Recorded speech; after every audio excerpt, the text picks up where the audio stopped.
O discurso negligente é capaz de matar. 4.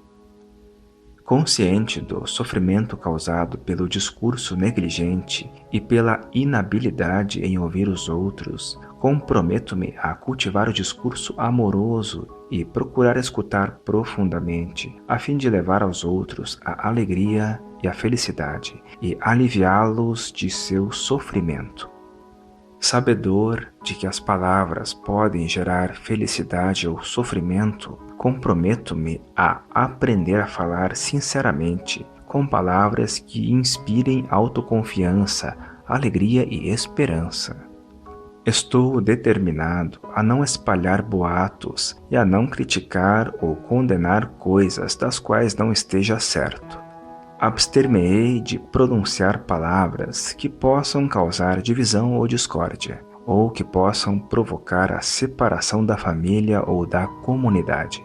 Não medirei esforços para sanar e resolver todos os conflitos, por menores que sejam. Na tradição budista, o quarto preceito é descrito como a abstenção das 4 ações seguintes. 1. Não dizer a verdade. Se for preto, dizer que é branco. 2. Exagerar.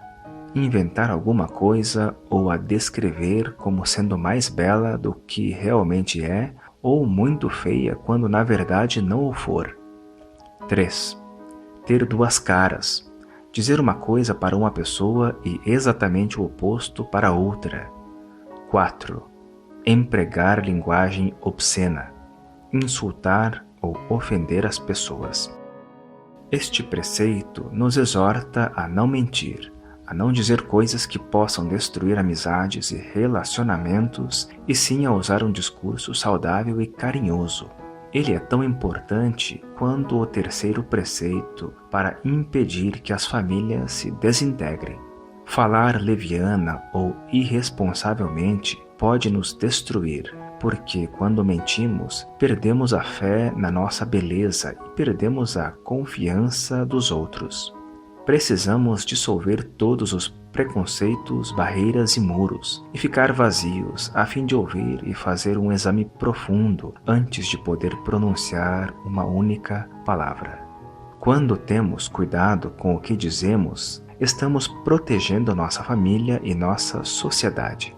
Precisamos praticar o quarto preceito, tanto individual quanto coletivamente, como uma nação. Temos de trabalhar para desfazer os mal-entendidos existentes entre os Estados Unidos e o Vietnã, entre a França e a Alemanha, entre a Noruega e a Suécia, e assim por diante. E não devemos subestimar as desavenças entre as tradições religiosas. Os líderes da Igreja, os diplomatas e todos nós precisamos praticar cuidadosamente este preceito. Nunca tivemos tantos meios de comunicação na história da humanidade e, contudo, continuamos a ser ilhas. A comunicação entre os membros de uma família, entre os indivíduos na sociedade e entre as nações é praticamente inexistente. Não cultivamos a arte de escutar e falar. Temos de aprender maneiras de voltar a nos comunicar. Quando não conseguimos nos comunicar, ficamos doentes, e à medida que nossa doença se agrava, nosso sofrimento se derrama sobre outras pessoas. Quando se torna difícil demais compartilhar nossos sentimentos e nos comunicarmos com nossa família, procuramos um psicoterapeuta, na esperança de que ele preste atenção ao nosso sofrimento. Os psicoterapeutas também são seres humanos. Existem os que são capazes de nos ouvir profundamente e aqueles que não possuem essa capacidade, por também terem sofrido muito. Os psicoterapeutas precisam praticar a arte de escutar com calma e compaixão. Como é possível que alguém que encerre dentro de si mesmo tanto sofrimento, raiva, irritação, medo e desespero possa nos ouvir profundamente? Se você tiver vontade de procurar um psicoterapeuta, Tente encontrar alguém que seja feliz e consiga se comunicar bem com o cônjuge, filhos, amigos e com a sociedade. É fundamental praticarmos a arte da respiração consciente para aprendermos a lidar com nossas emoções. Em primeiro lugar, por exemplo, reconheçamos a presença da raiva em nós e permitamos que ela exista. Não tentemos reprimi-la ou manifestá-la. Convoquemos apenas a energia da mente alerta para nossa raiva e permitamos que essa energia tome conta dela da maneira como uma mãe segura seu bebê quando este começa a chorar. Faremos isso praticando a respiração consciente, sentados ou andando. Caminhar sozinho num parque ou à beira do rio, coordenando nossos passos com nossa respiração, é uma maneira bastante eficaz de zelar pela nossa raiva, de acalmá-la. Em seu discurso sobre a respiração consciente, o Buda ensinou o seguinte: ao inspirar, reconheço meu sentimento. Ao expirar, acalmo meu sentimento. Se você praticar dessa maneira, não apenas seu sentimento será acalmado, como também a energia proveniente do seu estado de mente alerta o ajudará a examinar a natureza e as raízes da sua raiva. A atenção nos ajuda a nos concentrar e fazer um exame profundo. Esta é a verdadeira meditação. O insight acontecerá após algum tempo de prática. Você perceberá a verdade a respeito de si mesmo e da pessoa que você julgou ser a causa do seu sofrimento. Esse insight o libertará da raiva e transformará as raízes da raiva dentro de você. Esta transformação também ajudará a modificar a outra pessoa. Palavras cuidadosas podem gerar a verdadeira felicidade e o discurso negligente pode matar. Quando alguém nos diz algo que nos faz feliz, está nos oferecendo um maravilhoso presente. Mas, às vezes, as pessoas nos dizem coisas tão cruéis e angustiantes que sentimos vontade de cometer suicídio. Perdemos nossa joie de vivre. O quarto preceito também está ligado ao segundo preceito, que envolve o roubo. Muitas pessoas precisam mentir para ser políticos ou vendedores bem-sucedidos. Um diretor da área de comunicação de uma grande empresa me disse que, se lhe fosse permitido dizer a verdade sobre os produtos da sua companhia, as pessoas jamais os comprariam. Ele afirma coisas boas sobre os produtos que sabe não serem verdadeiras e abstém-se de mencionar seus efeitos negativos. Ele sabe que está mentindo e sente-se terrivelmente mal a respeito disso. Muitas pessoas ficam presas a situações desse tipo. Na política, as pessoas mentem para conseguir votos. Este preceito também está ligado ao terceiro preceito, que trata da responsabilidade sexual. Quando alguém diz, eu o amo, pode estar mentindo. Pode estar apenas expressando desejo. Uma grande quantidade de propaganda está relacionada com o sexo. Existe o seguinte ditado no Vietnã: não custa nada usar uma linguagem carinhosa. Precisamos apenas escolher com cuidado nossas palavras para fazer outras pessoas felizes. Usar as palavras conscientemente, com amor e bondade, significa praticar a generosidade. Por conseguinte, este preceito está diretamente ligado ao segundo preceito. Podemos fazer muitas pessoas felizes usando apenas uma linguagem carinhosa. Desse modo, constatamos novamente a natureza interexistente dos 5 preceitos. O consumo consciente. 5. Consciente do sofrimento causado pelo consumo negligente, comprometo-me a cultivar a boa saúde física e mental para mim mesmo, minha família e minha sociedade, comendo, bebendo e consumindo de maneira consciente. Comprometo-me a ingerir apenas produtos que preservem a paz, o bem-estar e a alegria no meu corpo, na minha consciência e também no corpo e na consciência coletiva da minha família e da sociedade. Estou determinado a não fazer uso do álcool ou de qualquer outro produto tóxico, bem como a não ingerir ou assimilar alimentos ou outros produtos que contenham toxinas, bem como certos programas de televisão, revistas, livros, filmes e conversas. Estou consciente de que, ao prejudicar meu corpo ou minha consciência com esses venenos, estou traindo meus antepassados, meus pais, minha sociedade e também as gerações futuras. Vou me esforçar para transformar a violência, o medo, a raiva e a confusão existentes em mim mesmo e na sociedade, adotando uma alimentação saudável para mim mesmo e para a sociedade. Compreendo que a alimentação adequada é fundamental para a transformação pessoal e social. Na vida moderna, as pessoas acham que seu corpo pertence a elas e que podem fazer com ele o que bem entenderem. Quando tomam essa decisão, a lei as apoia. Esta é uma das manifestações do individualismo. No entanto, de acordo com os ensinamentos do vazio, do não-eu e da interexistência, nosso corpo não é apenas nosso.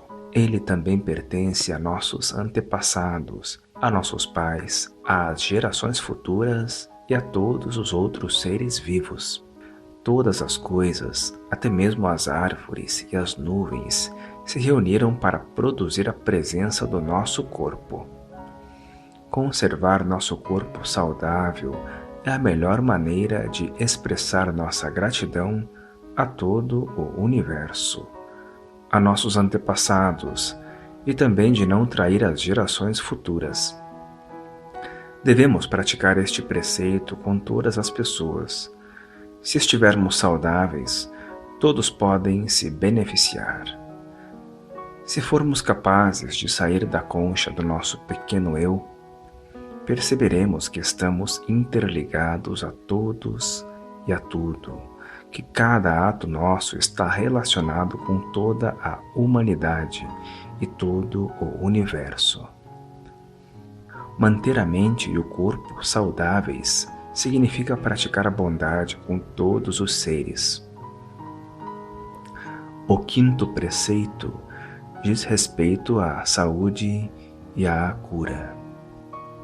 Este preceito nos diz que não devemos ingerir venenos que possam destruir nossa mente e nosso corpo. Deveríamos evitar particularmente o álcool e outros produtos tóxicos que tanto sofrimento causam aos indivíduos envolvidos e às vítimas da intoxicação, membros da família que sofrem maus tratos, pessoas feridas em acidentes de automóvel e assim por diante. O abuso do álcool é um dos principais sintomas do mal-estar da nossa época. Sabemos que os viciados em álcool precisam parar de beber por completo. Mas o Buda também pediu àqueles que tomam apenas um copo de vinho por semana que também evitem beber. Por quê? Porque praticamos para todo o mundo, inclusive para aqueles que têm propensão ao alcoolismo. Se desistirmos do nosso copo de vinho, estaremos mostrando a nossos filhos, nossos amigos e à sociedade que não vivemos nossa vida apenas para nós mesmos, mas também para nossos antepassados, para as gerações futuras e para a sociedade. Deixar de beber um copo de vinho por semana, mesmo que isso não nos tenha causado nenhum mal, é uma prática profunda. O insight de alguém que sabe que tudo o que fazemos é para nossos antepassados e para as gerações futuras. Creio que o grande número de jovens que fazem uso de drogas poderiam deixar de fazê-lo com esse tipo de insight. Quando lhe oferecerem um copo de vinho, você pode sorrir e recusar dizendo: "Não, obrigado, eu não bebo. Agradeceria se você me oferecesse um suco ou um copo d'água." Se você fizer isso delicadamente, com um sorriso, sua recusa será muito proveitosa. Ela servirá de exemplo para muitos amigos, inclusive para as crianças que estiverem presentes. Existem tantas bebidas saudáveis, por que devemos continuar a honrar uma bebida que provoca tanto sofrimento? Perguntei a rabinos, padres e freiras se seria possível substituir o vinho por suco de uva nos rituais do sabá, na Eucaristia e em outras ocasiões sacramentais, e eles responderam que sim. Precisamos ter cuidado para não ingerir toxina sob a forma de programas de televisão, videogames, filmes, revistas e livros violentos. Quando assistimos a esse tipo de violência, estamos regando nossas sementes ou tendências negativas e acabamos pensando e agindo em função dessas sementes. Por causa das violentas toxinas existentes na mente de tantas pessoas, bem como na nossa, tornou-se perigoso andar sozinho à noite em muitas cidades. Os jovens assistem horas seguidas à televisão e a mente deles é invadida por programas selecionados por produtores irresponsáveis. O quinto preceito nos exorta a encontrar um alimento espiritual saudável, não apenas para nós mesmos, como também para nossos filhos e para as gerações futuras. Também podemos encontrar um alimento espiritual saudável contemplando o céu azul, as flores da primavera ou os olhos de uma criança. A prática mais elementar de meditação, que envolve nos tornarmos conscientes do nosso corpo, da nossa mente e do nosso mundo, pode nos conduzir a um estado infinitamente mais rico e gratificante do que o produzido pelas drogas mais poderosas. Podemos celebrar as alegrias disponíveis nesses simples prazeres. O uso do álcool e das drogas está prejudicando enormemente nossas sociedades e nossas famílias. Os governos usam aviões, armas e exércitos para tentar interromper o tráfico de drogas, alcançando, porém, pouco êxito. As pessoas que usam drogas sabem que seu hábito é extremamente destrutivo, mas não conseguem parar. Há muita dor e solidão dentro delas, e o uso do álcool e das drogas as ajuda a esquecer durante algum tempo seu sofrimento. Quando os indivíduos se viciam em álcool ou drogas, poderão fazer qualquer coisa para obter as drogas de que necessitam. Mentir, roubar, assaltar ou mesmo matar. Tentar interromper o tráfico de drogas não é a melhor maneira de usar nossos recursos. Oferecer educação, alternativas saudáveis, esperança e encorajar as pessoas a praticar o quinto preceito são soluções bem melhores. Para restabelecer nosso equilíbrio e transformar a dor e a solidão que já se encontram dentro de nós, precisamos estudar e praticar a arte de tocar e ingerir os elementos refrescantes, nutritivos e benéficos que já estão disponíveis. Temos de praticar juntos como uma família, uma comunidade e uma nação. A prática do consumo consciente deveria tornar-se parte da nossa política nacional de saúde, deveria representar uma alta prioridade. Os 5 preceitos maravilhosos são o remédio adequado para a nossa cura. Precisamos apenas observar a nós mesmos e àqueles que nos cercam para enxergar a verdade. Nossa estabilidade e a estabilidade da nossa família e sociedade não podem ser obtidas sem a prática desses preceitos. Se você examinar os indivíduos e as famílias instáveis e infelizes, ficará assombrado ao constatar quantos deles não praticam esses preceitos saudáveis e sustentadores da vida. Você mesmo pode fazer o diagnóstico e depois compreender que o remédio está disponível. Praticar esses preceitos é a melhor maneira de devolver a estabilidade à nossa família e à sociedade. A prática de alertar a mente implica estarmos conscientes do que está acontecendo. Tão logo sejamos capazes de enxergar profundamente o sofrimento e as raízes do sofrimento, seremos motivados a agir e praticar. A energia de que precisamos não é a do medo ou da raiva, e sim do entendimento e da compaixão. Não há necessidade de culpar ou condenar. Aqueles que destroem a si mesmos, suas famílias e sua sociedade não o fazem de propósito. Sua dor e solidão são avassaladoras e eles querem escapar. Precisam ser ajudados e não punidos. Somente o entendimento e a compaixão num nível coletivo são capazes de nos libertar. A prática dos 5 preceitos maravilhosos envolve a prática de alertar a mente e de sentir compaixão. Recomendo fortemente que você os pratique da maneira como são apresentados aqui, ou que retorne à sua tradição e derrame luz sobre as gemas que lá já existem. O verdadeiro amor jamais acaba. No judaísmo, somos encorajados a desfrutar o mundo desde que estejamos conscientes de que ele é o próprio Deus. Mas existem limites, que são expressos pelos 10 mandamentos que Deus entregou a Moisés no Monte Sinai. Os 10 mandamentos são uma joia preciosa da herança judaico-cristã e nos ajudam a saber o que fazer e o que não fazer a fim de exaltar Deus no decurso da nossa vida cotidiana. Todos os preceitos e mandamentos giram em torno do amor e do entendimento. Jesus entregou a seus discípulos o mandamento de amar a Deus acima de todas as coisas e amar o próximo como a si mesmos. Em 1 Coríntios, ele diz: o amor é paciente, o amor é bondoso, o amor não é invejoso, arrogante ou rude, não exulta no mal, não insiste em que as coisas sejam como ele quer, não é irascível nem nutre ressentimentos. Não exulta na má ação, e sim na verdade. Estas palavras se aproximam muito dos ensinamentos de amor e compaixão do budismo. O amor admite tudo, acredita em tudo, suporta tudo. O amor não tem limites.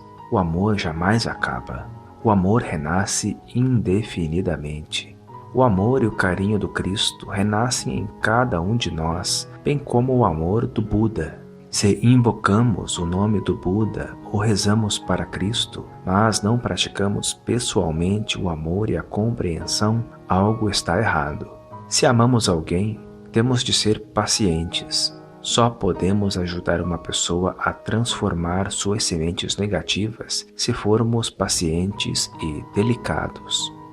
Cuidar bem de nós mesmos, dos seres vivos e do meio ambiente é a melhor maneira de amar a Deus.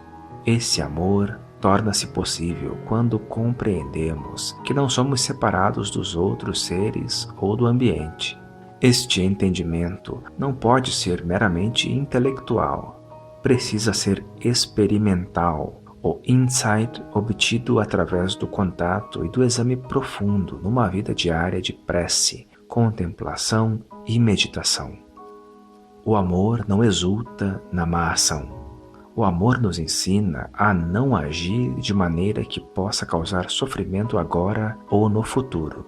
Somos capazes de discernir quando algo que parece alegre tem capacidade de destruir a felicidade futura, de modo que não abusamos do álcool, não ingerimos alimentos pouco saudáveis, nem ferimos os outros com nossas palavras. O verdadeiro amor jamais acaba. Ele renasce eternamente. Praticando e compartilhando. O ativista da paz A. J. Moste declarou: não existe nenhum caminho para a paz. A paz é o caminho. Ele quis dizer que podemos tornar real a paz no momento presente, com cada olhar, sorriso, palavra e ação. A paz não é simplesmente um objetivo. Cada passo que damos deve ser paz, deve ser alegria, deve ser felicidade. Os preceitos e os mandamentos nos ajudam a viver em paz, indicando-nos o que fazer e o que não fazer no momento presente. São tesouros que nos conduzem ao longo de um caminho de beleza, saúde e verdade. Encerram a sabedoria das nossas tradições espirituais e, quando os colocamos em prática, nossa vida torna-se a verdadeira expressão da nossa fé e nosso bem-estar torna-se um estímulo para nossos amigos e nossa sociedade. Nossa felicidade e a felicidade dos outros dependem não apenas de algumas pessoas se tornarem conscientes e responsáveis. Todo o país precisa ficar consciente.